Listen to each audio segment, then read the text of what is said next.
నమస్తే, నా పేరు రామూర్తి గౌడ్, బీసీ విద్యార్థి యువజన సంఘం రాష్ట్ర అధ్యక్షుడు. ఈరోజు నేను ఈ వీడియో ద్వారా రాష్ట్ర ప్రభుత్వాన్ని డిమాండ్ చేస్తా ఉన్నా.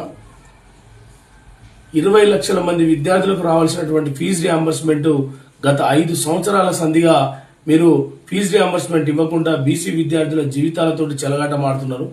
దాని పర్యవసనంగా విద్యార్థుల జీవితంలో చీకట్లు కమ్ముకున్నాయి. ఎందుకంటే గత ప్రభుత్వమే ఇలాంటి తప్పులు చేయడం వల్ల మేము నిరుద్యోగులం అయితేనేంది, విద్యార్థులం అయితేనేంది సమిష్టి కృషిగా కష్టపడి రేవంత్ రెడ్డి గారి మాటలు విని ఈ కాంగ్రెస్ ప్రభుత్వాన్ని గద్దెనెక్కించడమన్న విషయాన్ని కాంగ్రెస్ పార్టీ నాయకులు, కాంగ్రెస్ పార్టీ మంత్రులు అందరూ కూడా మీరందరూ గుర్తుపెట్టుకోవాలి. ఈ రేవంత్ రెడ్డి గారి మాటలు నమ్మి ఒక అండగా భావించి మా అందరికి ఒక పెద్ద అండగా ఉంటాడని భావించి మేమందరం ఓట్లేసినాం. కానీ ఇదే రేవంత్ రెడ్డి గారు గద్దెనెక్కిన తర్వాత మా బీసీలని, బీసీ విద్యార్థులని, బీసీ లోకాన్ని మర్చిపోయిండు. దానికి నిదర్శనమే. ఎందుకంటే కామారెడ్డిలో పోయిండు, 42% రిజర్వేషన్లు బీసీలకు ఇచ్చినాక ఎన్నికలకు పోతా అని చెప్పిండు. ఆ మాటని తప్పిండు. బీసీలకు ప్రతి ఒక్క బీసీ కులానికి కార్పొరేషన్లు, ఫెడరేషన్లు ఏర్పాటు చేస్తా అన్నాడు. ఆ మాట తప్పిండు. సరే, కార్పొరేషన్లు పోయినాయి, ఫెడరేషన్లు పోయినాయి, మీ 42% రిజర్వేషన్లు పోయింది.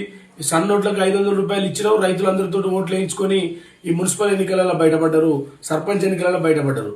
ఇక రాబోయే ఎన్నికలు ఉన్నాయి కదా, రాబోయే ఎన్నికలకి ఏం చెప్తున్నారు మళ్ళీ మీరు తెలివిగా? రాబోయే ఎన్నికలకు ఈ సర్పంచ్ ఎన్నికలు అయిపోయినాయి, ఎంపీటీసీ ఎన్నికలు ఉన్నాయని చెప్పేసి రైతు బంద్ వేస్తా అంటున్నావు. రైతు బంద్ ఇయ్యాల రేపు అని తెలివిగా ఆపుతున్నావు. అయితే సరే, రైతులకు పోయింది, ఓట్లు వేయించుకున్నావు, మమ్మల్ని మోసం చేసినావు, అన్ని అయిపోయిన రేవంత్ రెడ్డి గారు కనీసం మా విద్యార్థులు చదువుకు దూరం చేస్తున్నావు. మా విద్యార్థులు ఇవాళ 20 లక్షల మంది విద్యార్థులకు చదువు అయిపోయి కనీసం వాళ్ళ సర్టిఫికెట్లు తీసుకోకుండా, అటు ఉద్యోగానికి పోరకుండా, ఇటు ఇంట్లో కూర్చోలేకుండా, ఫీజు రియంబర్స్మెంట్ పేరుతో చదువుకున్న విద్యార్థులకు ఇంజనీరింగ్ కాలేజీలు సర్టిఫికెట్లు ఇవ్వకపోవడం వల్ల విద్యార్థులందరూ కూడా అగమ్య గోచరంగా వాళ్ళ పరిస్థితి అంధాకారంలో తయారైంది. వాళ్ళు ఎవరికి చెప్పుకోవాలో అర్థం కావట్లేదు. ఈ చూసినట్లయితే ఇవాళ 7,000 కోట్లు, ఒక్క 7,000 కోట్లు నువ్వు ఇవ్వాల్సింది. ఎన్నో లక్షల కోట్లను వస్తా ఉన్నాయి. ఈ 2 సంవత్సరాలలో ఎన్నో లక్షల కోట్లు ప్రభుత్వానికి రాలేదా? మద్యం ద్వారా రాలేదా? రియల్ ఎస్టేట్ల ద్వారా రాలేదా? భూముల ద్వారా రాలేదా? ఇవాళ ఆఖరికి ఒక చనిపోయిన మహాత్మా గాంధీకి 1000 కోట్లు పెట్టి విగ్రహం పెడతా అంటా ఉన్నావు. 1000 కోట్లు నీకు చచ్చిపోయిన శవం గాంధీ తాతకు విగ్రహానికి 1000 కోట్లు వస్తున్నాయి. కానీ బ్రతికున్న మా దళిత బహుజన విద్యార్థులకు, మా బీసీ విద్యార్థులకు మాత్రం ఒక 7,000 కోట్లు నీకు దొరకట్లేవా అని చెప్పి ప్రశ్నిస్తాను. ఆఖరికి ఇంకా దారుణం ఏంటంటే మూసి ప్రక్షాళన అంటున్నావు. ఆ మూసి కంపు దిద్దానికి కూడా నీకు పైసలు వస్తున్నాయి. కానీ మా విద్యార్థులకు మాత్రం ఫీజు రియంబర్స్మెంట్ కు డబ్బులు రావట్లేవు.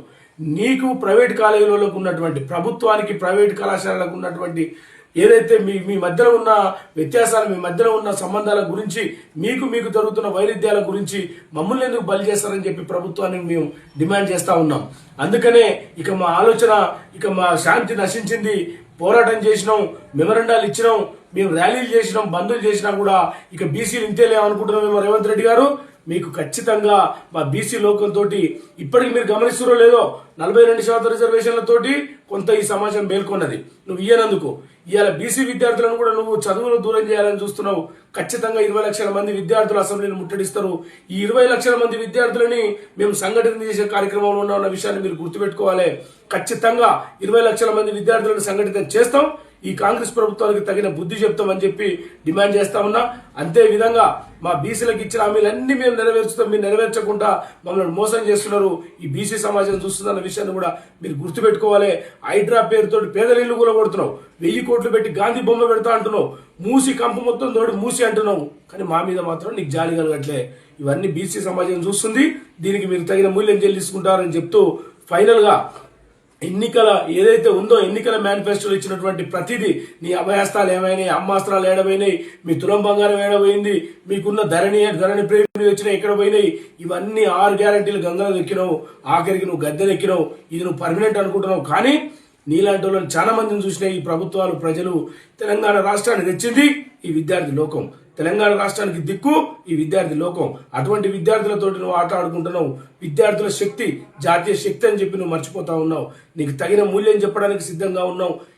ఏదైతే 16వ తారీఖు వరకు 7,000 కోట్లు మా అకౌంట్ లేకపోతే నీకు తగిన బుద్ధి చెప్తామని డిమాండ్ చేస్తా ఉన్నాం.